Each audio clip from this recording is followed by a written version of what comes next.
আসসালামু আলাইকুম। বাংলাদেশ বেতার, রাজশাহী। স্থানীয় সংবাদ পড়ছি শাহানা পারভীন। নোবেল বিজয়ী অর্থনীতিবিদ অধ্যাপক ড মোহাম্মদ ইউনুসকে প্রধান করে অন্তর্বর্তী সরকারের শপথ আজ অনুষ্ঠিত হবে। রাষ্ট্রপতি মোহাম্মদ শাহাবুদ্দিন বঙ্গভবনে রাত ৮টায় উপদেষ্টাদের শপথ বাক্য পাঠ করাবেন। এদিকে নোবেল বিজয়ী অর্থনীতিবিদ ড মোহাম্মদ ইউনুস আজ দেশে আসছেন। দুপুরে ঢাকার হজরত শাহজালাল আন্তর্জাতিক বিমানবন্দরে তাঁর অবতরণ করার কথা রয়েছে। ড মোহাম্মদ ইউনুস বর্তমান পরিস্থিতিতে শান্ত থাকতে এবং দেশ পুনর্গঠনে সকলকে এগিয়ে আসার আহ্বান জানিয়েছেন। তিনি গতকাল দেশবাসীর উদ্দেশ্যে দেয়া এক বক্তব্যে এ আহ্বান জানান। ড মোহাম্মদ ইউনুস গণ আন্দোলনে নেতৃত্ব দানকারী বিজয়ী ছাত্র সমাজকে অভিনন্দন জানান। তিনি দেশের আপামর জনসাধারণকে অভিনন্দন জানিয়ে বলেন, তারা ছাত্রদের এই আন্দোলনে পূর্ণ সমর্থন দিয়েছেন। ড মোহাম্মদ ইউনুস সকলকে এই নতুন বিজয়ের সর্বোত্তম সদ্ব্যবহার নিশ্চিত করার আহ্বান জানান। তিনি বলেন, কোন প্রকার ভুলের কারণে এই বিজয় যেন হাতছাড়া না হয়ে যায়। ড মোহাম্মদ ইউনুস দলমত নির্বিশেষে সকলকে বর্তমান পরিস্থিতিতে শান্ত থাকতে এবং সব ধরনের সহিংসতা ও রাষ্ট্রীয় সম্পদ বিনষ্ট করা থেকে বিরত থাকার আহ্বান জানান।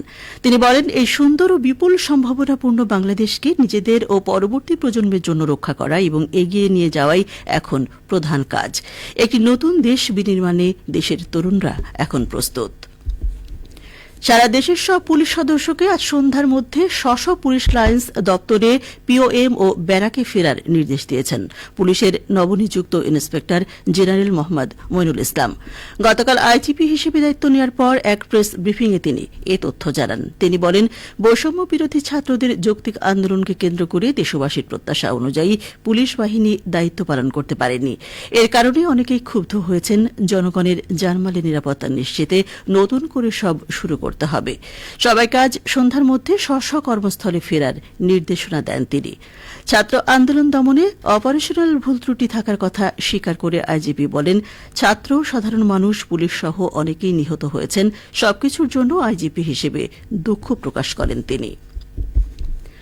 জনসাধারণের জানমাল ও সরকারি গুরুত্বপূর্ণ স্থাপনাসমূহের সার্বিক নিরাপত্তা প্রদানের জন্য বাংলাদেশ সেনাবাহিনীর সদস্যরা দায়িত্বে নিয়োজিত রয়েছেন।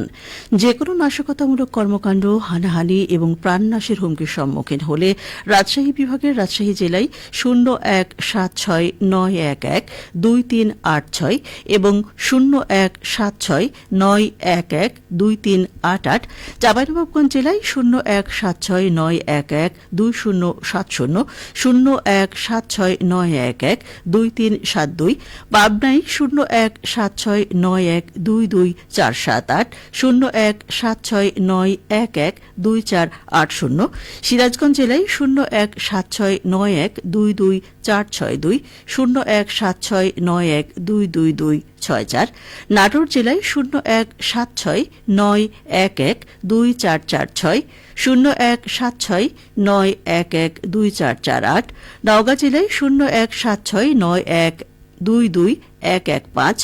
017691222108 এবং বগুড়া জেলায় 017691125940, 017691122170 নম্বরে যোগাযোগ করার জন্য অনুরোধ করা হয়েছে। চাঁপাইনবাবগঞ্জের গোমস্তাপুর উপজেলার রহনপুরে পরিষ্কার পরিচ্ছন্নতা অভিযান চালিয়েছেন বৈষম্য বিরোধী ছাত্র আন্দোলনকারী শিক্ষার্থীরা।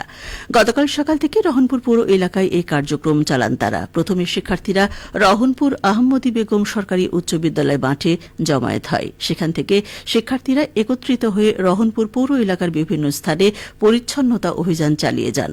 দুপুরে রহনপুর ইউসুফ আলী সরকারি কলেজে গিয়ে শেষ করেন। এ কার্যক্রমে বিভিন্ন গোমস্তাপুর উপজেলা বিভিন্ন শিক্ষা প্রতিষ্ঠানের শিক্ষার্থীরা অংশ নেন।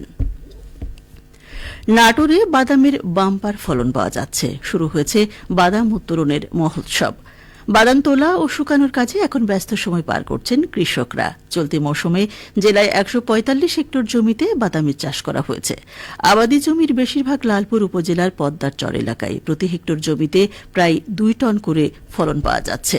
ফলন ও বাদামের দাম বেশি পাওয়ায় কৃষকরা লাভবান হচ্ছেন। লালপুর উপজেলা কৃষি কর্মকর্তা জানান, বাদাম চাষে কৃষকদের প্রয়োজনীয় প্রশিক্ষণ ও পরামর্শ প্রদান করেছে কৃষি বিভাগ। ফলন ও বাদামের দাম বেশি পাওয়ায় কৃষকরা লাভবান হচ্ছেন। সবশেষে আবহাওয়া। আজ দুপুর 12টায় রাজশাহীতে তাপমাত্রা ছিল 33.4 ডিগ্রি সেলসিয়াস। এ সময় বাতাসে আপেক্ষিক আর্দ্রতার পরিমাণ ছিল 67%। রাজশাহী ও পার্শ্ববর্তী এলাকায় আজ সূর্যাস্ত সন্ধে 6:45। সংবাদ শেষ হল। আমাদের পরবর্তী সংবাদ প্রচারিত হবে দুপুর 2:05।